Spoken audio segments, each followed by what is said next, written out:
Olá mais uma vez, meu nome é Ana Carla e dando continuidade às aulas de desenho geométrico, na aula de hoje nós vamos falar um pouco mais sobre os entes geométricos. Outros elementos que podemos considerar, né, dentro da geometria que a gente tem que analisar. O vetor é uma classe de objetos matemáticos, eles são segmentos, tá? O vetor no plano, ele é uma das classes de objetos. O que são os objetos matemáticos? É tudo que envolve a matemática. Por exemplo, número, música, corpo humano, conjuntos e o próprio vetor, tá?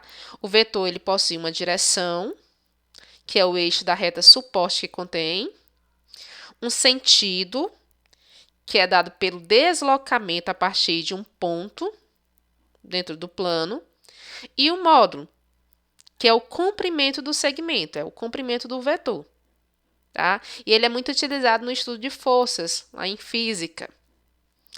O eixo. O eixo é a linha imaginária que existe no centro de alguns objetos e figuras.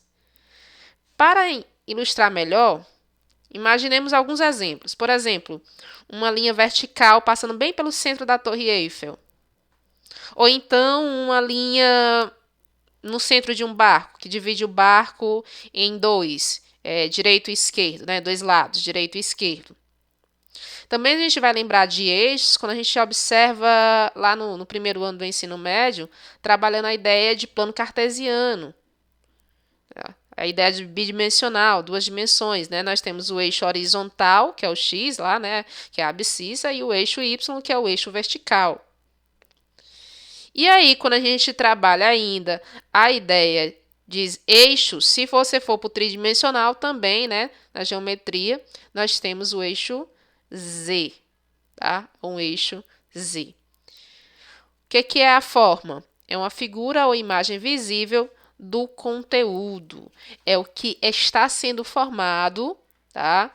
Através do conteúdo, da imagem.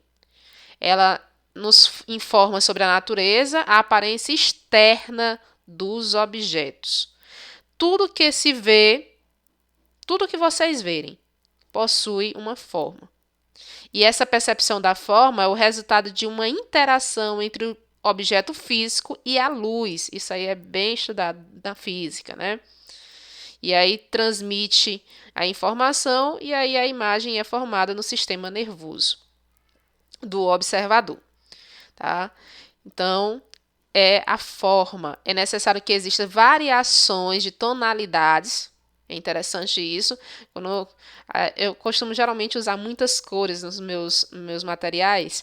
Então, percebam que isso é para atingir a ideia do visível, para que vocês fiquem atentos, né, para que melhorem a ideia da variação de tonalidades, tá? Para que haja uma diferença no campo visual. E aí se utilize melhor e se veja melhor. E isso também é utilizado também no desenho quando a gente vai trabalhar a ideia da forma. As escalas. As escalas técnicas utilizadas para elaborar figuras ou objetos de dimensões diferentes, mas com a mesma proporção. São figuras semelhantes de tamanhos diferentes, tentando reduzir isso aqui que está escrito. Existem vários tipos de escalas, tá? Escalas numéricas, escalas gráficas, escalas de redução, natural, escalas de ampliação. Cada uma tem sua especificidade. As escalas numéricas, elas são pouco usadas. Geralmente a gente usa escalas gráficas, né, que é a de redução e a ampliação. Aí você vai utilizar o escalímetro, ou mesmo você vai trabalhar com a régua e fazer as proporções. Ok? Então, existem aí as escalas numéricas e as escalas gráficas, as mais usadas são as gráficas. As escalas de redução, o desenho é sempre menor do que o objeto, sempre menor do que o próprio objeto. E na escala de ampliação, o desenho sempre é maior, né, do que o objeto. E a escala natural, o desenho é o mesmo tamanho do objeto real.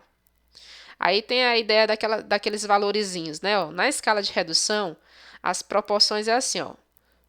1 para 2, 1 para 4, 1 para 250, ok?